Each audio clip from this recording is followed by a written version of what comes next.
Justice Committee on Anglo Manipur War 1891 Martyrs and Freedom Fighters of KANGLEIPAK Manipur Sinduna Anglo Manipur War 1891 ki Athouba Singgi Mafamda Heitha Leithabagi Thouram Pangthokkhre Khongzom Kaichel da leiba mipun sangda pangthokpa thauram aduda Anglo Manipur War 1891 thawai thakraba Athouba Singgi photo da Hailai Katunai Kai Khumnaba Utkibaga Lurina, Tengol Lampak Fauduna Cheliba Khongzom Turelda Langban Heisoi Katuna Thongni Zaki, Ngasiga Athouba Singgi Mafamda Langban Heisoi Tambagi Thouram Aduda, VCP Manipur Pradesh ki President A. Sarda Devi, Justice Committee ki Vice Chairman KSS Somorendro, Convener W. Kameshwar, Laikidraba Athouba Singh,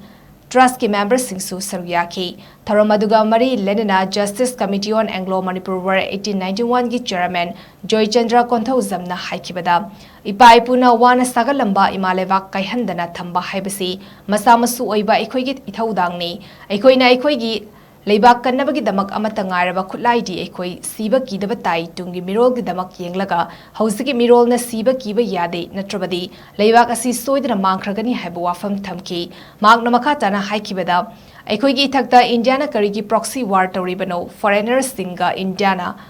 Su Stein Tonaraga Manipurgi Lemaida Tamzilaga Manipurgi Miam Asibu, Awaba Tahale, Manipur Miam Asi Indiagi citizen ni Haibak. Khandabagini masina maram oraga Manipur ngasidi awaba nangle haba wafam thamki